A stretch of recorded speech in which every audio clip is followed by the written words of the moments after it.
타인의 불행은 내 삶의 원동력?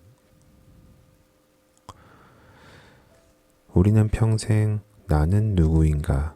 라는 질문에 답을 찾으며 살아가는 존재입니다. 하지만 내 안에서 그 답을 찾기란 도무지 쉽지가 않습니다. 그 답을 내가 아닌 다른 사람을 통해 찾으려고 하지요. 다시 말해서 우리는 옆 사람과 나를 비교하면서 나 자신을 정의합니다. 이 사람보다 나은 사람이다. 저 사람보다 부족한 사람이다. 와 같은 생각을 하며 말이지요. 이번에는 나보다 부족한 사람과 나를 비교하면서 나에 대한 정의를 내리는 우리 모습을 돌아보는 시간을 가져볼까 합니다. 내가 그래도 쟤보단 돈이 많아. 쟤보다는 그래도 괜찮게 생겼지. 제가 졸업한 학교보다는 우리 학교가 낫지. 제가 결혼한 사람보다는 그래도 내 배우자가 더 낫지. 등등. 우리는 자기보다 못한 사람과 나를 비교하며 안심합니다. 이렇게 나보다 부족한 사람과 나를 비교하는 것을 하향 비교라고 하지요.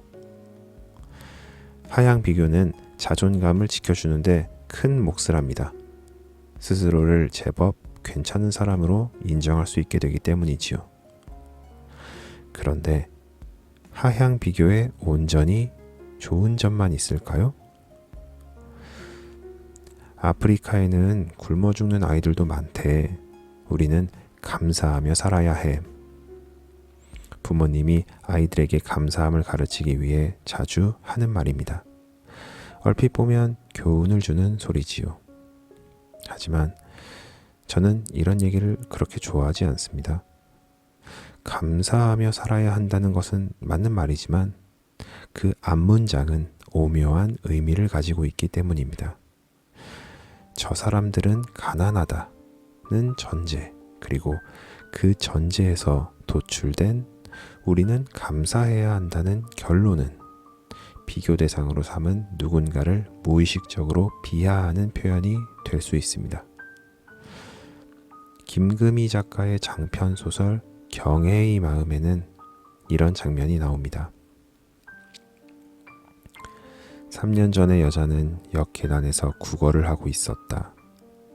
이인은 경애와 함께 그 앞을 지나면서 마치 중요한 비밀을 가르쳐 주듯이 아이가 있어 라고 말했다. 과연 옆을 보니 작은 이불을 덮은 아이의 발이 보였다. 경애는 그 발이 지하도의 찬 기운 속에 나와 있는 것이 마음에 걸려서 지나가는 말로 불행하네 라고 했는데 이가 문득 경애의 팔을 잡으면서 네가 뭔데? 라고 따졌다. 네가 뭔데 그렇게 말해? 라고. 경애는 친구 이와 함께 지하철역을 지나다가 구걸 중인 노숙자를 보게 됩니다. 그리고 그 노숙자 옆에 아이가 있다는 걸 알고는 무심결에 그 노숙자를 보고 불행하다고 말해버립니다. 물론 객관적으로 그렇게 볼 수 있는 상황입니다. 집도 없고 먹을 것도 없어 구걸하며 아이까지 돌봐야 하는 상황이니 얼마나 열악한가요? 그런데 순간 이가 버럭 화를 냅니다. 네가 뭔데 그렇게 말하느냐는 거죠. 그렇습니다. 우리가 뭔데 남을 불행하다고 말할 수 있을까요? 우리는 누군가의 불행을 함부로 정의할 자격이 없습니다. 사람들은 각자 나름의 삶을 살고 있습니다. 그리고 그 안에서 행복을 누리고 있을 수도 있지요. 그러니 우리가 마음대로 남을 불행하다고 단정 지을 수는 없는 것이죠. SBS 드라마 복수가 돌아왔다에서도 이런 생각을 하게 만드는 장면이 나옵니다. 주인공 손수정은 기초수급자입니다. 학창시절 수정은 수치심 때문에 이 사실을 친구들에게 숨기지요. 친구들은 제멋대로 수정이 좋은 집안 출신이라고 오해합니다. 그러다 기초수급자라는 사실을 알게 되지요. 수정은 자신의 집안에 대해 어떤 말도 한 적이 없지만 친구들의 오해를 바로잡지 않았다는 이유로 거짓말쟁이가 되어 따돌림을 당합니다. 그 후 성인이 된 수정은 어린 시절의 상처를 떠올리며 의외의 말을 꺼냅니다. 기초수급자라는 것을 알고 나서 변해버린 친구들의 태도에도 상처를 받았지만 멸시하고 욕하는 것보다 자신을 더 비참하게 만든 것은 불쌍히 여기고 동정하는 시선이었다고 말이죠. 이렇듯 동정을 바라지 않는 사람을 불쌍히 여기는 것은 오히려 그 사람을 더 비참하게 만드는 일입니다. 우리는 타인의 불행을 쉽게 정의해버립니다. 입장을 바꿔놓고 생각한다면 그건 그렇게 유쾌한 일이 아니지요. 누군가 내 허락도 받지 않고 내 입장에 대해 들어보지도 않고 내 삶에 불행이라는 판결을 내린다면 어떨까요? 최근 인터넷에서 본 글이 생각납니다. 삼성 이재용 딸은 예쁘고 가족이랑 사이도 좋은 것 같고 돈도 많고 행복하겠지? 부럽다. 베네수엘라 판자촌 딸내미한테는 네가 이재용 딸이다. 그럼 이재용 딸내미한테 당신은 베네수엘라 판자촌 자녀입니다. 웃기고도 씁쓸한 뒷맛이 있는 내용이지요. 한번 상상해 봅시다. 우리나라에서 손꼽히는 재벌가의 3세가 이렇게 이야기합니다. 오늘 김 셰프가 차린 만찬이 왜 이렇게 맛없어? 짜증나. 그러자 할아버지가 자신의 사랑스러운 손자를 달랩니다. 우리 강아지 잘 들어봐요. 저기 평범한 서민들은 한 끼에 10,000원도 안 되는 떡볶이 같은 음식을 먹거나 여러 번 사용한 기름으로 튀긴 치킨 같은 걸 먹으면서 살아가요. 재료도 썩 좋지 않아서 먹고 나면 배가 아플 때도 있대요. 우리는 이렇게 최고급 식재료로 셰프가 해주는 음식을 먹으니 얼마나 좋아요. 우리 감사하면서 먹어요. 자, 어떤가요? 하향 비교의 대상이 우리가 된다고 생각해 보세요. 저는 이런 말을 들으면 너무 슬플 것 같습니다. 나보다 나은 삶을 사는 누군가가 나를 보며 감사함을 느낀다면 비참할 것 같지 않나요? 떡볶이를 먹고 치킨을 먹는 것이 나에게는 행복인데 누군가에게는 불행의 조건이 된다니 말이에요.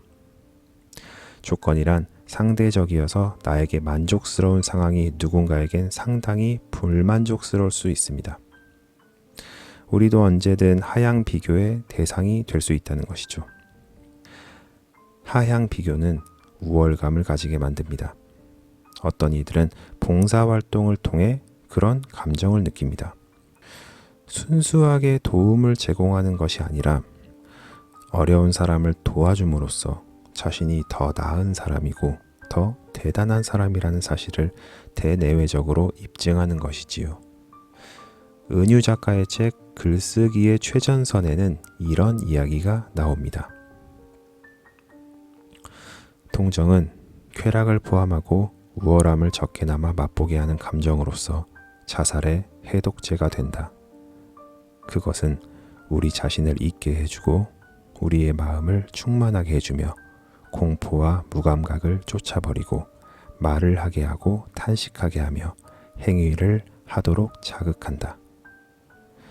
동정에는 무언가 고양하고 우월감을 주는 점이 있다. 니체의 말대로라면 동정의 수혜자는 불쌍한 사람이 아니라 동정하는 자 자신이다.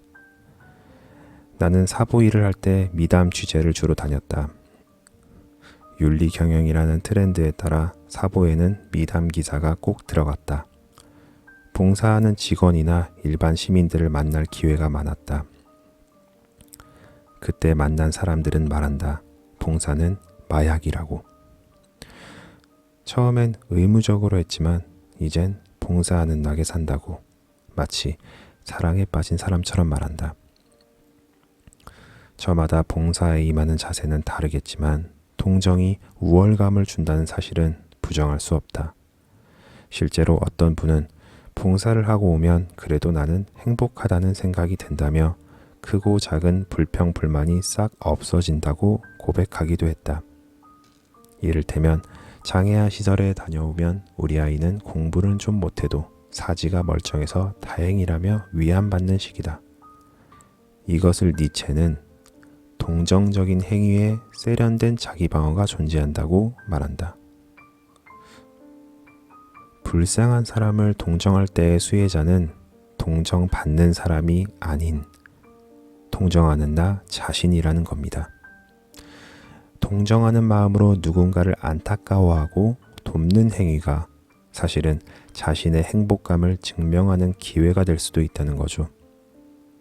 타인의 불행을 기준 삼아 나의 행복을 확정하고 도움이 필요한 사람들에게 도움을 주면서 자기도 모르는 사이에 우월감을 느끼는 경우지요.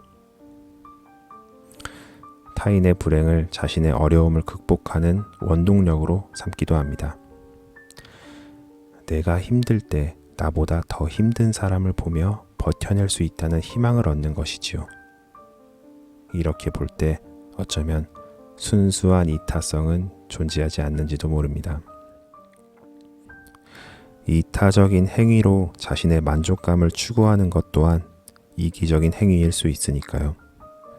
타인의 인생을 존중하고 그 사람을 소중한 인격체로 생각하면 그를 결코 하향 비교의 대상으로 삼을 수 없습니다.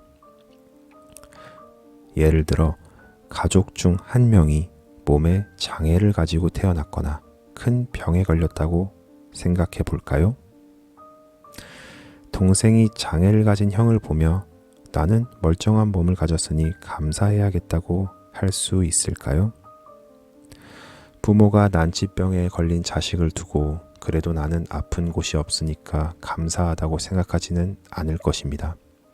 절대 그렇게 못하죠. 감사는커녕 마음이 너무 아파 그 불행이 차라리 내 몫이길 바랄지도 모릅니다. 그들의 삶을 존중하고 그들의 존재를 소중하게 여기니까요.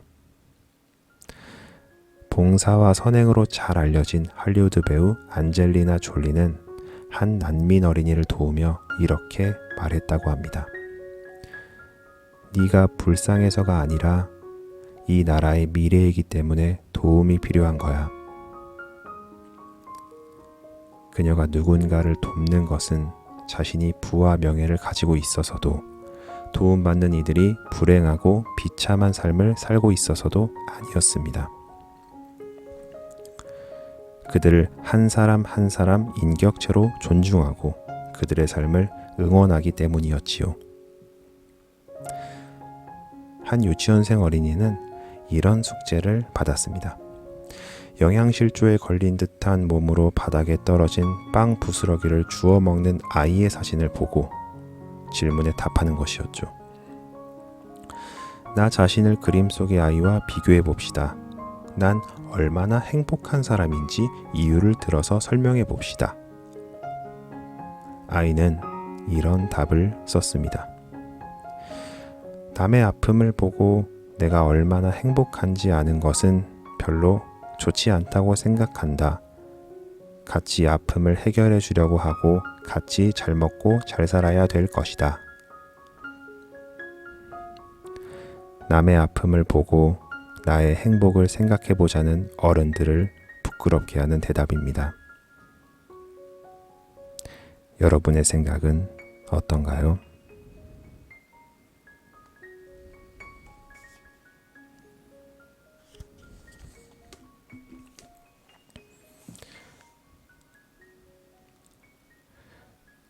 지금까지 우디였습니다.